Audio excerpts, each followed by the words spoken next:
மாவட்டம் திருப்பத்தூர் அடுத்த காசிநாயக்கன்பட்டி அரசு மேல்நிலைப்பள்ளியில் 11ஆம் வகுப்பில் 270 மாணவர்கள் கல்வி பயின்று வருகின்றனர்.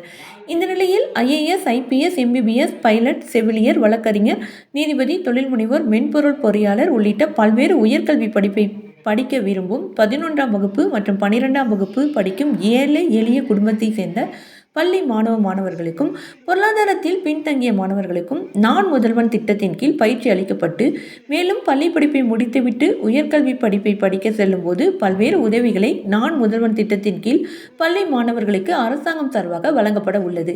இது தொடர்பான செய்திகள் பள்ளியின் தலைமை ஆசிரியர் குழந்தைசாமி தலைமையில் பள்ளி மாணவிகளுக்கும் பெற்றோர்களுக்கும் விளக்கம் அளிக்கப்பட்டு காட்டி வருகின்றனர். திருப்பத்தூர் மாவட்ட ஒளிப்பதிவாளர் ரகுநாதன், தமிழ்நாடு டுடே.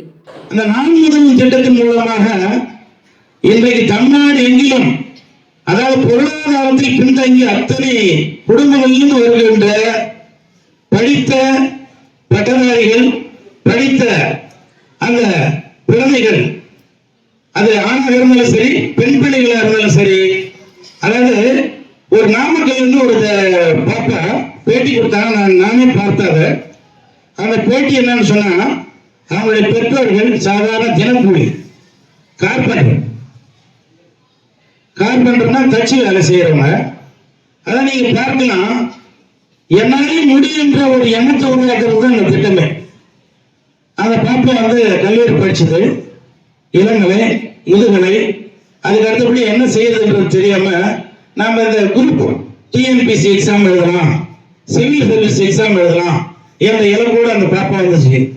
ஆனா பயிற்சி திட்டத்துல சேர்ந்து தன்னால படிக்கிறதுக்கான ஒரு சூழ்நிலை, குடும்ப சூழ்நிலை இல்லை. ஏன்னா எப்படி பார்க்கறது, ஒரு மாதத்துல 6,500 ரூபாய் அல்லது 7,500 ரூபாய் அல்லது 10,000 ரூபாய் அல்லது 15,000 ரூபாய் இருக்கும்.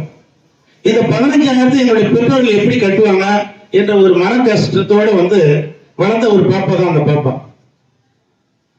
ஒவ்வொரு மாவட்டத்திலையும் இது போன்ற குழந்தைகளுக்கு ஒரு தேர்வு வச்சு, உண்மையிலே படிப்பதற்கு ஆர்வம் உள்ள குழந்தைகளுக்கு அந்த தேர்வு மூலமா செலக்ட் பண்ணி அந்த குழந்தைய எடுத்துடுறாங்க. அவங்க சென்னைக்கு கொண்டு போயிடுறாங்க. சென்னைக்கு கொண்டு போயிட்டு